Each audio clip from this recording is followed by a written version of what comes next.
Wonderful.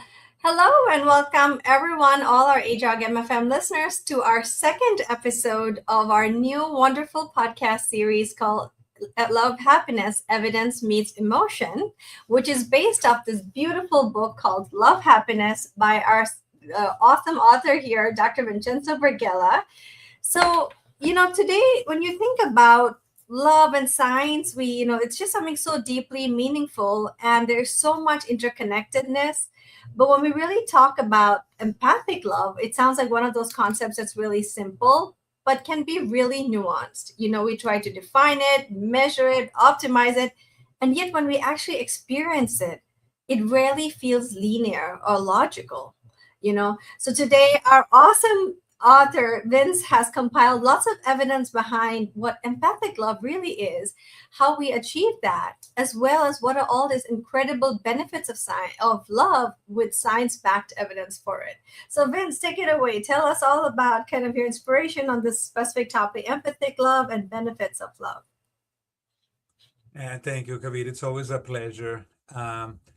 So this is our second session, and last time we talked about the definition of love, and I will remind that because it has a lot to do with what you asked me. What is empathic love? So love is striving to help the other be happy. I think that's the best definition, and it's really the definition of empathic love. I mentioned last time how when I was younger, in my teenage years or early 20s. I had a relationship that lasted a year and a half, and then couldn't get to that 2-year mark because probably I was still living in the passionate love in the time in which your partner looks perfect and you have rose-tinted glasses, and you live in la la land and you're so happy and crazy in love. But empathic love, what we're going to cover today, it's different than that. It's the next stage, and can be called anything. It could be called compassionate love, maybe mature love. I like the term long-term love. It's something what we all like to get to. Like I said before, movies kind of cover it, the dating, and then you're finally together. Maybe they cover some passionate love, but they never cover empathic love, which is when you really, from selfish, in passionate love, you become altruistic and you really want to see the other person kind of achieve her or his or they own well-being. There is still eros, can still be passion, but the Greek used to say it's more agape, more I live in Philadelphia, more philia. You become friends. It's not like an involuntary attraction anymore, something you have to do because of the passion, but it's something more subtle than that. It's something that it's voluntary. And actually, there's no more blindness. You actually have glasses and you can see really well.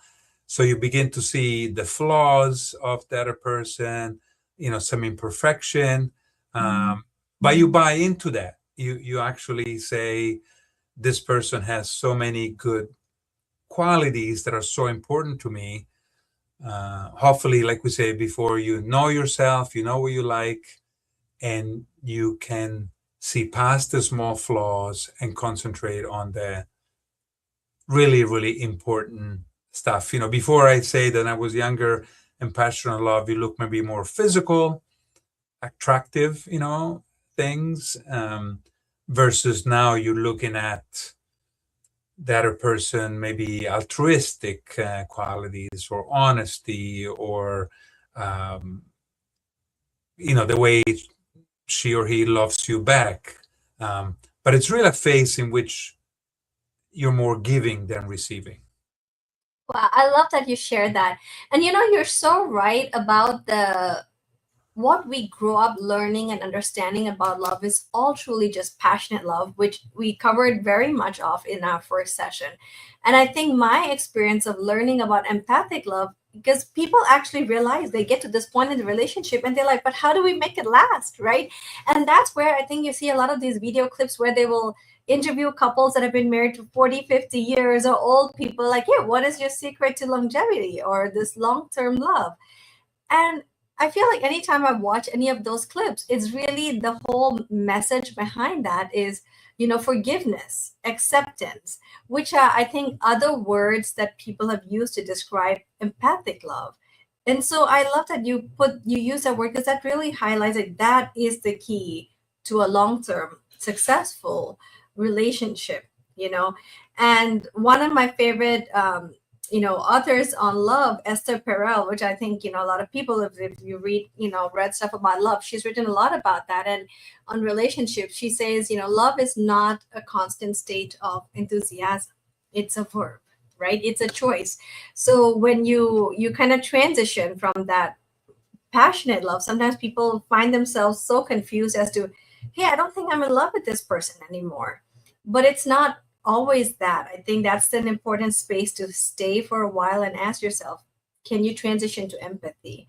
You probably still love them. Things are becoming clear, but how do you now accept all of them, right? And I think you highlight that really beautiful. Like, you don't only focus on what's good, but you allow yourself to honor what's less good, what might be different from what you've liked or what you've set your values to.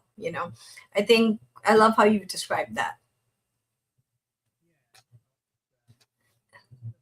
Sorry, Vince, like, we can't hear you.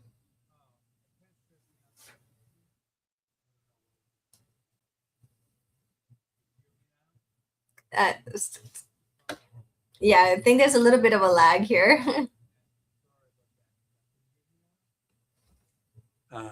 Oh, there you are. Perfect. Sorry, I don't know No, why. you're fine. Maybe I need to speak more.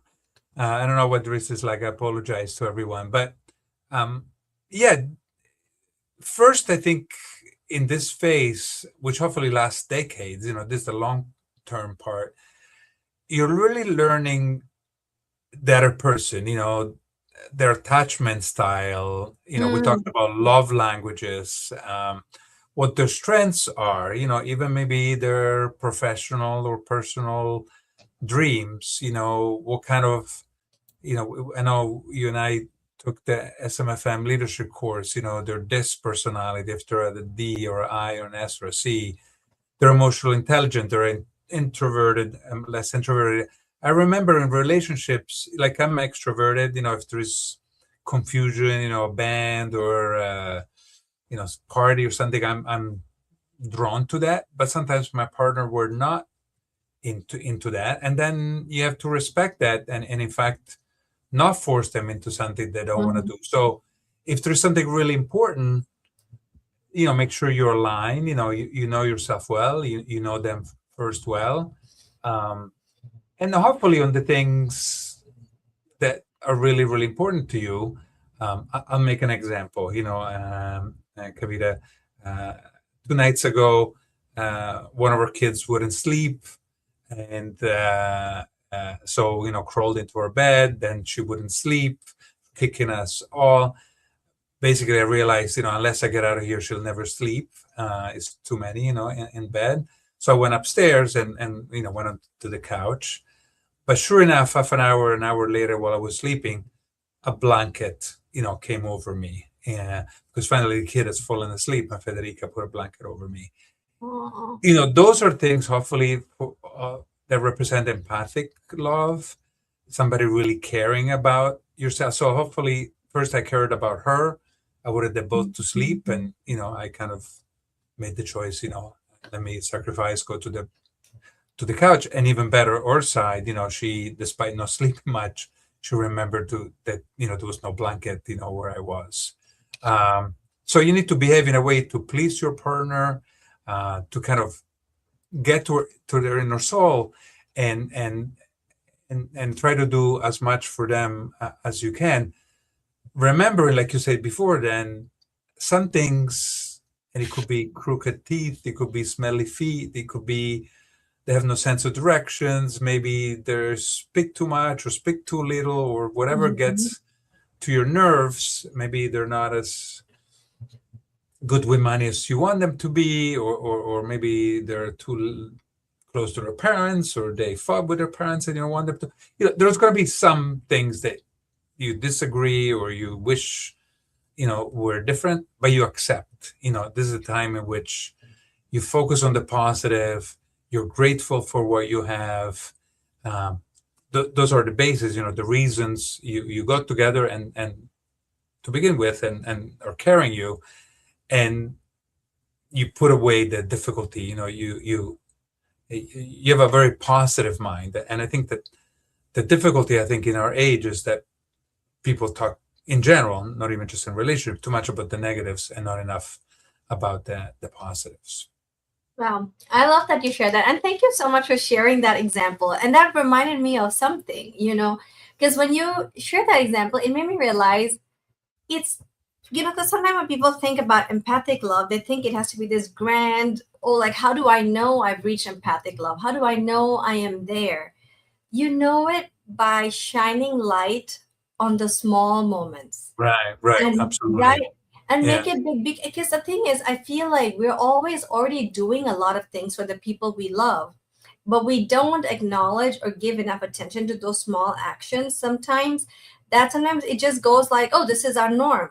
But if you shine a light on it, suddenly you realize, wow, there is so much love in this one small moment. Like yesterday, for yeah. example, I had my green card interview yesterday, Oh, actually. wow. Yeah, That's thank, great. thank you. It went great. And I was obviously filed it through marriage, and my husband Tori was there with me. But of course, I was a little nervous about the whole process. It's been a long time coming, Right, and I didn't say anything. I was very calm, but I think my body language, he could sense I was a little tensed.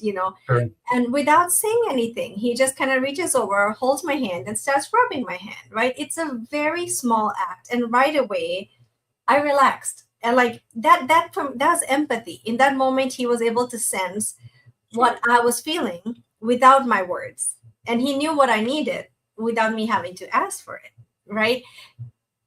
Let Yeah. me emphasize some things you're saying as well. And he was there. Yeah. He was there at a time which you needed him. And I made this mistakes in the past. I'm sure others have. You need to be there. You need to dedicate time. This is what empathic love is. Um, our kid the other day had his tonsils out, 4 years old.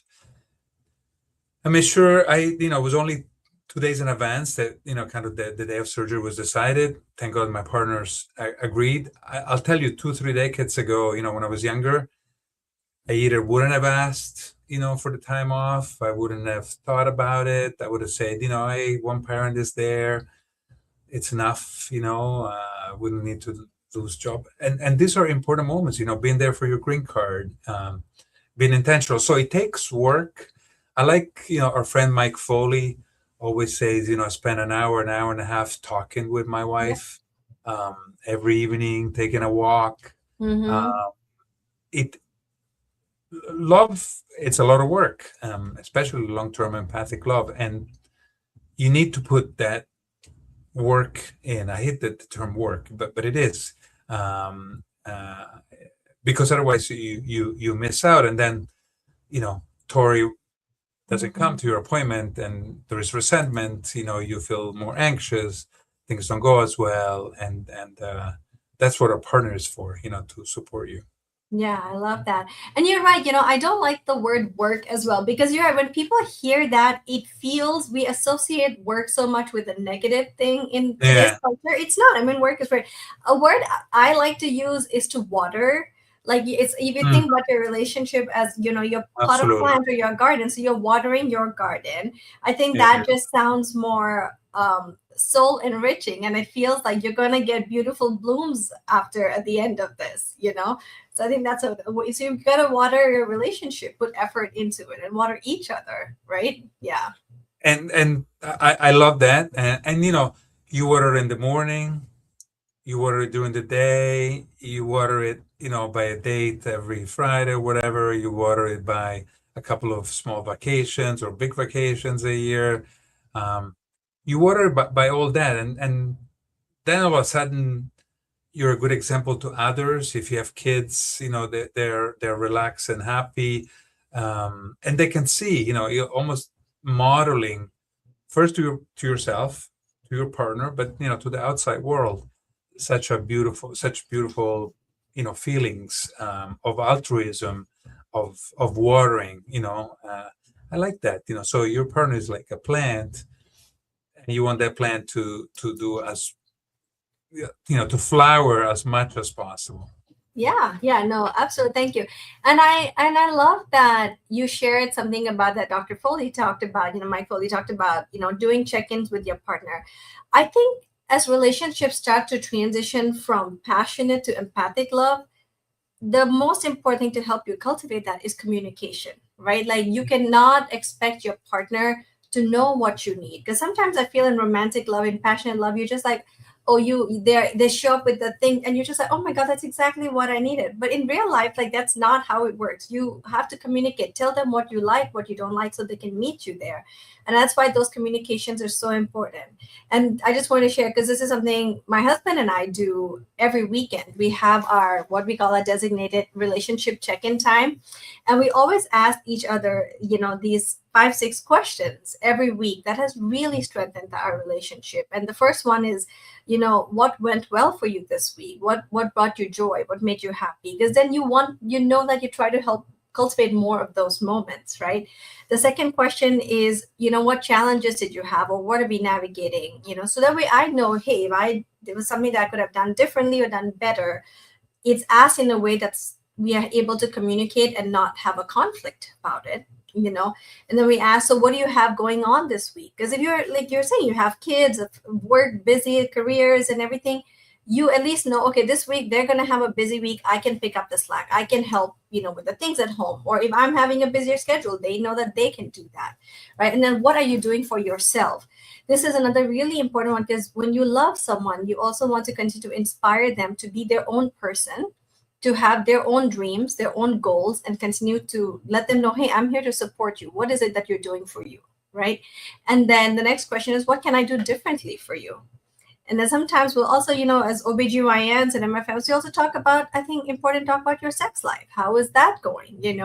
How are you happy with the way things are? And I think these conversations are crucial to maintain a healthy relationship. So I just wanted to share that in case that's useful for anyone to adopt into their own relationship too. Yeah, yeah, yeah. Can you hear me? No. Yeah. Okay, good. So one thing I want to emphasize what you say so beautifully, Kavita, is you have to make the time. So we schedule things all the time. You schedule things for work, lots of meetings and things. You schedule surgeries for us surgeons. You schedule, your kids' soccer things. You schedule, something with friends. Weekend away with friends. You need to schedule this Yeah. check-in times like you do with Tori, and make sure nothing gets in the way. These are the most important meetings you have, the most important bonding things, the things that are gonna make you have the best influence on your well-being in general. And we don't do that enough. We always put it at the end. We put work first. We put sometimes friends or family first, which is the kiss of death. Kids come in the way, or worries about finances or the house or whatever. And we really should instead emphasize that, for me now I've learned, how I've learned, you've asked me how I've changed through times. If I don't talk with Federica, a bunch every day, I don't feel well. I need it. It's kind of almost like, my whatever medication I need. And something I've learned makes me feel well. And this I had to teach myself. It's listening to her, because the way Mhm. it's not just she, any of us, we like to be heard. And sometimes it's just you're there supporting her. As we said before, many times in conversation, the other person conversing with you one-on-one is not looking for answers, but they're venting, they're, Mhm. kind of brainstorming whatever happened during the day to them, and finding solution themselves. Or they just want to share, they just, this is what happened to me, and they're sharing without really looking for much of a comment or advice. And I find that that's so beautiful. If you learn how to do that, it comes natural to some people more than others. um, it's a beautiful thing. Thank you so much for touching on that, Vince, because that's really important. Because I think a lot of people might ask, like, so is empathic love something we naturally have? Is that something we're naturally born with? Or is that something you actually have to learn and practice? And I think you hit it perfectly. I think we all have a certain amount of empathy, but various amount within us, right? Like some people are just empath, that's their strength, and some people maybe not so much. But we can learn and teach ourselves to do these things, especially if you want a long-term relationship that is feels fulfilling and empathic. You have to learn to do those things, because some people might have, I think what people might get wrong sometimes is like, oh, this is just who I am, I don't have that much empathy, or I don't function like that. That's true, but you don't have to remain that way. You can change. You can teach yourself how to become an empathic lover. And a really important way to start that is, I think, finding books or resources about how do you communicate with it that makes it sound empathy. How do you think? How do you change the way you think? And that's why I love so much about this book, because I feel like you've read so many books before you compile this. Like I know you've read a Yes. dozen of book research to make this, and you've distilled all the evidence from there. So no, thanks for Yeah. highlighting that point. Yeah. Yeah, I'll make one more examples. Like the other day was actually Federica's birthday, and I think I can say this publicly. There's a place called Sojo, Sojo, near New York. That is kind of this huge spa with outside pools and things like that. And that's what she wanted to do, spend the day together. It's about an hour and a half from Philly. And it was great. Most of the time we were together. I usually don't get massage or things like that, but she now, likes me to get my massage while she get hers. So we did, and we just talked probably for 5, 6 hours, maybe more actually, between with the drive as well. We're talking all day long, and you just are so much happier at the end. Things that maybe were issues again. Anything, couples talk a lot about family issues or work issues or anything. Suddenly, the other person chimes in, and all of a sudden you feel better. And maybe one thing we can talk about in this next stuff is the benefits of this communications, of this Mm-hmm. empathic love long term. The fact that you have someone who really understands you because you talk to them so much, who has seen, your village, who knows you well, including the bad breath or whatever it is, that others may not like. And there's many studies on this. Some are on marriage, because they're older study, but the idea is a stable long-term relationship um, has been shown to lower blood pressure, Mm-hmm. decrease cardiac disease. If you have heart problems, being in a stable long-term relationship decreases your chance of dying of whatever heart problems you have. There was a study of married couples who had coronary bypass surgery, and they were 3 times more likely to be alive 15 years later than people unmarried, or at least not in stable, long-term relationships. So it really has so many health benefits. We're both doctors. You shouldn't be an empathic love just to improve your health, but it's a wonderful benefit. No, I love that. I think that's a great advice for our patients, right? You tell them surround yourself with your friends and family. I think now, especially with mental health becoming something really important, we often ask our patients, do you have a good support system? And what that support system mainly is, it's basically love. It's like, do you have people around you that love and care about you? Because I think when we're talking about love, it doesn't always just have to be romantic love. It can be love between your friends, your pet, your kids, your best friend, like whoever it is, but that is still love, and you still want to have empathy for them. And I just want to highlight a little bit about, when you talked about empathic love earlier, and that you and Federica went and did that fun thing, it reminded me, because a lot of time when people hear the word empathic love and long-term love, they might think of it as, oh, it's boring, because then you've kind of found this like nothing new. No, I feel like some, younger people Sure. who are still, yeah. So I just want to highlight, it doesn't have to be. You eventually get to a place where you learn to have empathic love with passionate love. So how do you cultivate that? Is like all we talk about empathic love just now, and try new things together is the most amazing and fastest way to rekindle passion in your relationship over and over again. And once a week, pick up a new adventure, a new hobby together. Like you said, you went to try to do a massage or something you never really liked to. It rekindles passion. So that's another beauty. And that is when you talk about benefits of love. You get to try things you never thought you were going to try. That's another benefit of falling in love, right? You get to expand your world, your experiences of life. And yeah, go ahead, Vince. Yeah, no, there are so many things to do. I'm thinking while you're speaking, traveling or, going for a walk or, music, art, theater, reading together, Yeah. sports, later on in life, golf or tennis or whatever.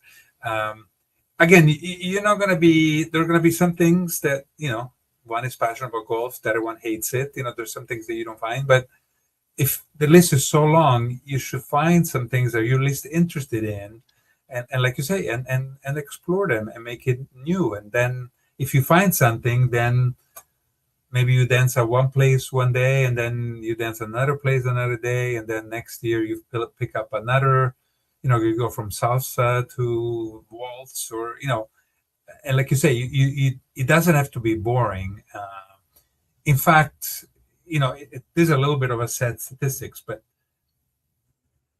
studies say that 5 to 10% of couples are in empathic love. They have Mhm. found it. So this is not. We're not talking about a pie in the sky. This happens, and those are people that you can tell are very happy because they keep on reinventing themselves. I know a very successful couple who likes biking, and they bike in Europe, they bike in the US, they go bike New York. They when they bike, they stop and they use it for traveling and not just exercise. And they're, in their late 60s. So yeah, it doesn't have to be boring. I don't think they're bored at all. Yeah, no, I love that you shared that. And and other ways, when if you're having some younger audience thinking about like, oh, how do you, now, especially with social media, there, like, you get ads for all these fun things to do together with your partner all the time. So another thing, one thing my husband and I do, because we always love to try new things together, is we both have an Instagram account, or if you guys are using TikTok, whatever, we have a shared page where we call like our travels, right? And so anytime that something pops up that's like, oh, this looks good, let's check it out. We'll share it with each other. Let's check this out. And then we put it on the calendar. Or once we share, we say right away, we're like, you want to do this? Do this? All right, let's get tickets. It's on the calendar. So like every weekend, we are always trying new things together, and it's exciting. You have something to look forward to, And when you come back to the benefits of love, when you're constantly filling your cup outside of work, it helps you show up to work better too. You have much more concentration. You're sleeping well at night because you're feeling relaxed. You have an improved mental health. You have a more positive outlook on life in general.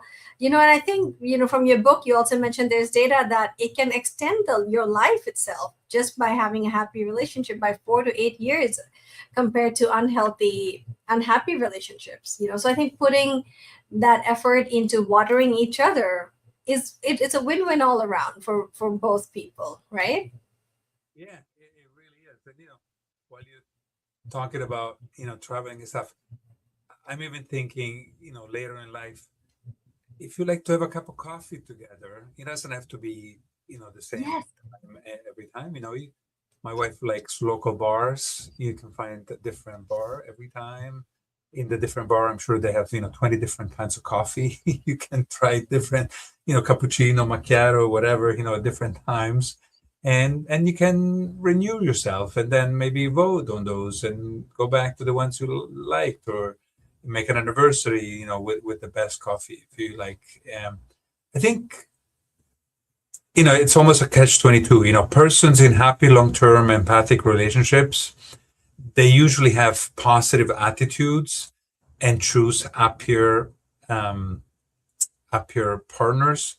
Um, that generates better mood. Yep. Then you're in a better mood, your partner is happier, and you don't have to start, all the way here. You're gonna have your troubles at times. There's no relationship I know of that doesn't have major troubles at times. But if you know the basics, the ones we're talking about today, Kavita, then you can go back to that. You can remember the good times. You remember, again, the communication, the time together, the fact that love is loving the other one the way she or he likes. So the Mhm. altruistic nature. And if you buy into that, then things will follow. And hopefully, sometimes you fall down, your partner picks you up. Sometimes Yes. your partner falls down, you pick him or her up. Exactly. No, I love that you highlight that. And you kind of create families. It's the ripple effect, right? It's the butterfly effect. Because when you start, even if you have a healthy co-relationship with your partner, you have healthier kids that feel loved. Now they go out in the community, the way they interact with other people, they are able to spread love, they're able to show up with kindness, they create more good. And then those kids, when you surround yourselves with good people, those children also learn those good behaviors. So I think it's, at the end of the day, it's a ripple effect, and we all need to do our part to help spread that love. And then when you talked about another thing earlier about conflict, with relationships having difficult moments sometimes, this is especially when empathic love is so important, right? It's not important when things are going good. It's especially important during conflict, because if you have not learned to have empathy for each other when things are going good, it's really hard to do that when you're upset with each other. But when things are going good, that's your training ground, that you're like, we're going to keep practicing our empathy. Now, once things get hard, it's easier for you to reach into that empathy within you. It's easier for you to repair those conflicts. And that is really important, because at the end of the day, the success of a relationship, I think, comes down to how quickly and easily and in a healthy way are people able to repair conflicts. How can people learn to come back to each other after a conflict? Says a lot about the health of a relationship. Go Yeah, ahead, Miss. a couple of things I want to expand on. You said one. Sorry, Vince, I can't hear you. Oh, now Okay, it's now I can hear you. Yes, yes. okay. So yeah, you brought up conflict, so important, and I agree 110% with what you said. Um, First of all, you can't always win, and I think people need to compromise a little bit more. The more you talk, the more you find a compromise. And I like the idea of the pool of common meaning. Start on the things you agree on, and then the disagreement you are facing, because you're kind of rowing the same way, will resolve. And there's many ways to do that, but you need to do that right away. We learned that professionally.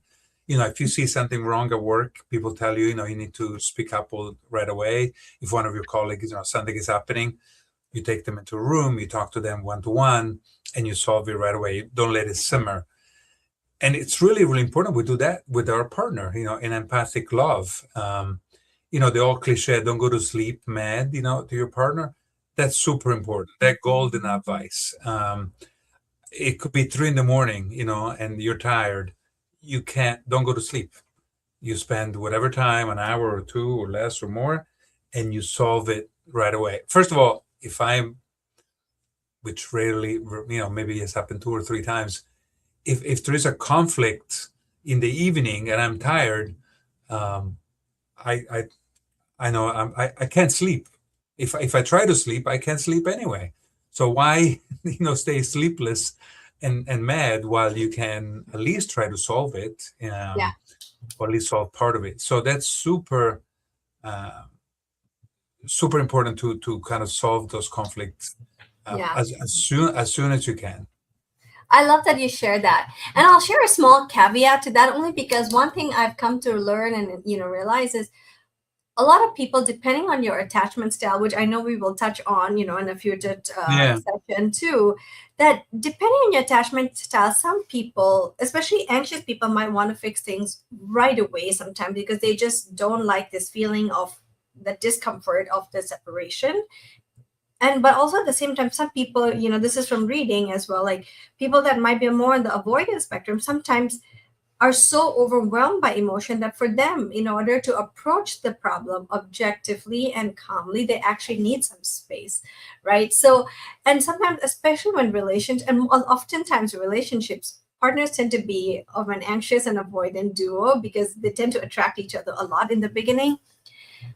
In those situations, I think finding that balance that honors both are so important, right? Like where you can say, yes, let's talk about it. But if one person says, I'm feeling too overwhelmed, at least having a time to say, okay, at least let's then, I promise we will talk about it tomorrow morning at 9 a.m. or something. Because I think that kind of balances that out for the anxious partner might feel like, yes, okay, I know we have a plan. And the avoidant partner also feels like, yes, at least I know we have a plan. And yes, at least I know I have some space to think about things because everyone has different coping strategies. So again, coming down to empathic love, knowing how your partner responds to stressful situations, knowing how they process the emotions, how they like to navigate challenges, and then meeting each other in the middle. You don't have to have the same way to approach all conflicts, but you can find a way, like you talked about, that shared common ground. I love that so much of the tips that you're sharing in navigating relationships, we can derive from a lot of leadership books, a lot of leadership education from our, the SMFM Dan O'Keefe Leadership Academy as well, which is fantastic. And in fact, Vince, I think there's a book that you guys just came out with recently. You want to tell us about that? I think that's a great, resource to share with our listeners as well. Yeah, yeah, just came out Sorry, 10 days ago, and can't hear you right now. Sorry. sorry, just came out. Can you hear me? I should talk more often. Can you hear me now? It's gonna come back. Sorry. I think it's starting to come back a little, but I still can't hear you very well. So, can you hear me now? Yep, I'm starting to hear you. So, yeah, the book is called "Lead Your Best Life Now," and Idling Carey really, wrote it and did a great job. And again, it has to do with relationships, and so certainly love. Can you hear me? No, still cannot. Can you hear me? Very, No. very. Okay, now yes, good. Oh, sorry. I guess Yeah. can you hear me now? Yep. Okay. Yeah, the book is called Lead Your Best Life Now, and Idling Carey, who is really a lifetime leadership core guru and coach, did a great job. I'm just a co-author, but really she deserves all the credit. It's He goes over all the stuff about a relationship as well. But one thing I wanted to emphasize about what you say is not to jump, to when your emotions are too high. You were talking about strong emotions. In fact, with our 4-year-old, 4-year-old, they have a very active amygdala, but their frontal lobe is not developed enough to kind of stop the reaction right away. And there's a 1, 2, 3, 4 rule. Mm. There's a cartoon character that talks about that, and basically, when you're really mad and you want to, hit or say something bad, uh, the song goes, just count to 1, 2, 3, 4, and you feel better. Just counting 1, 2, 3, 4. All of a sudden, okay, no, I'm not going to hit this person. Even if I feel I like like hitting. that. And it's really powerful. One thing in communication, and again, maybe sometimes, like you said, you need to wait a little bit to avoid the conflict. It's also how you do it, meaning Mm. you want to, there are sometimes that you need to say to your partner, look, that thing I didn't like, right? And you need to be sincere and face it as soon as you can, hopefully without your feelings being, too crazy, too high.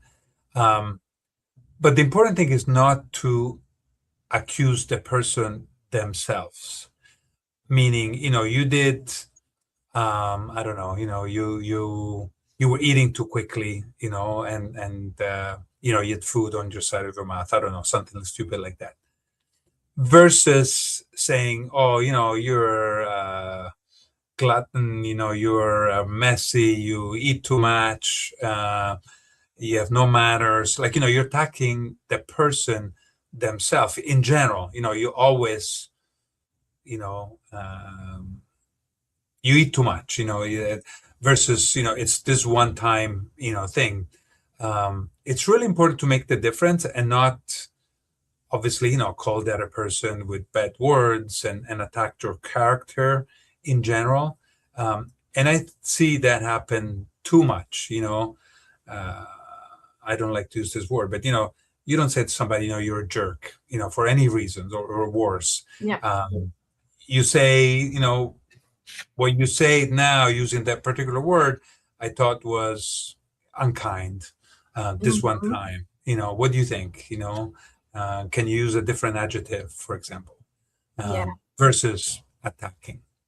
I love that you shared that because, at the end of the day, to succeed, whether it's in work or it's in your relationship or in life, the most Yeah, important thing you can invest in learning for yourself is how to communicate effectively, absolutely. kindly, right? And I think we all think we communicate well, but the truth is we don't.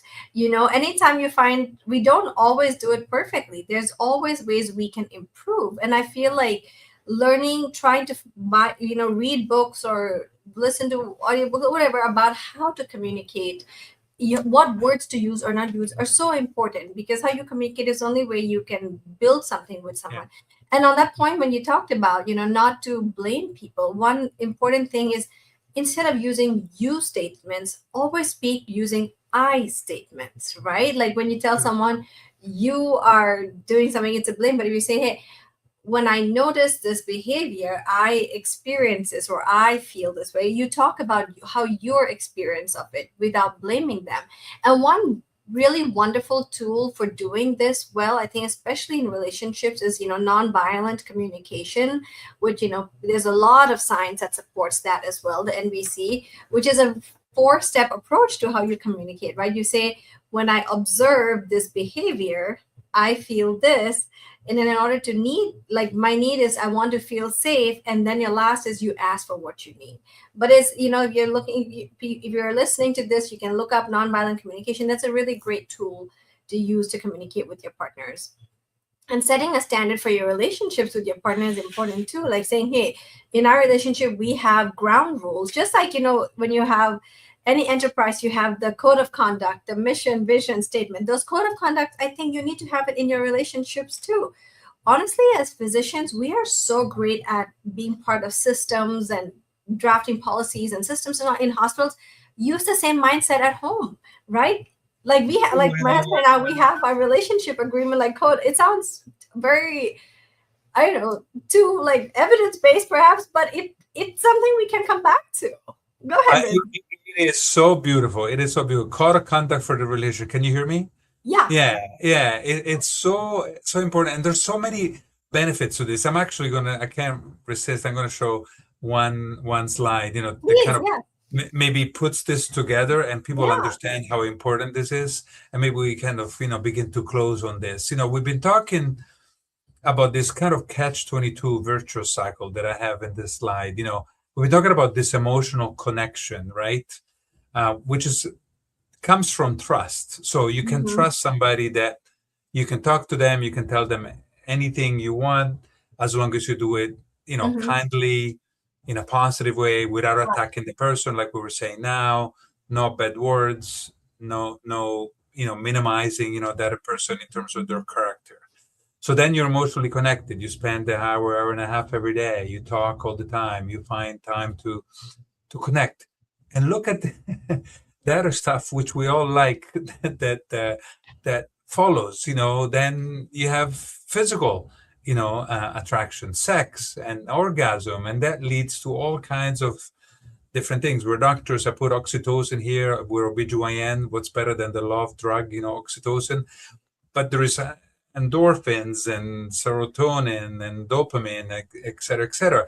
And that makes us feel better, so that we're now more trustworthy and kinder, and we can connect even better. So it's a catch 22. One beautiful study I like.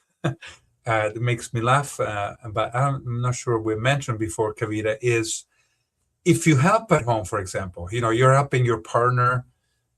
For example, now for many years now, I like doing dishes or emptying the dishwasher or things like that. You actually get more sex. You get more connection. You get more caresses. You get more hugs, which I'm a physical touch person, are really important for me. And that's not just an impression you can have from your relationship. It's science. Yeah, for sure. So that's why this whole thing we talked about today, empathic love, emotional connection, the benefits to your health, and then you're healthier, and it all comes around and around and around in a circle. I love that. No, I love that, you call that the virtuous 22 cat cycle. I love the virtuous cycle. I love that term so much. Yeah, because I think today's episode really highlights, love isn't just something we feel, right? It's something that we have to learn to practice. And it's something that we should, just like we invest time and efforts to training for our medical careers because we know we care about showing up in that area. The same thing for love and relationships. We're not born knowing how to do this stuff. We all have to recognize that this is something we need to put time and effort into doing as well if we want to do it well. The evidence can guide us, but empathic love asks us to be present, to be self-aware, to be intentional about how we show up for others. And it takes time and effort. So I really want to wrap up this session. Thank you so much to everyone for joining, for listening, and, for sharing, this love around you wherever you are. I hope if anyone walks away from today's session, at least feeling inspired to love a little bit more empathically, we'll all make a world a little better place. Vince, any words you'd like to wrap up with? Anything you'd like to share? Any more slides you want to go over? No, you did it beautifully. Sorry, can't. Agree more. Okay. I can't agree more. With your conclusions or what you say. I think beautifully said. Can you hear me? I keep on talking. I don't know what that says. I have to fix it. I apologize. Can you hear me now? Not really. Okay, yes, Okay. now I can hear you. Go Okay. ahead. Yeah, no, you said it beautifully. We can wrap it up. I think some of this stuff should be taught in school. Should be. I think the benefit here is parents should not just teach it, but be good examples of empathic love, for their kids, so that the kids have something that they can learn from. Unfortunately, some of us, I'm sure, people listening, never saw empathic love truly and don't have good example, and it's hard to get it from a book or a podcast. But again, from somewhere, either parents, some other couples, books, as I say, it's school. Maybe this should be mimicked and taught in school. It's so important to our well-being, psychological and also physical. And you said it beautiful. I can't wait to our section, next section. What are we going to have that? Yes, so for all our listeners, join us again for our third session. This will be on June 9th. It will be a Tuesday at the exact same time, which is 2 p.m. Eastern Standard Time. And we'll have a lot more interesting science-backed information I'd love to share with everybody. See you then. Wonderful. Thank you.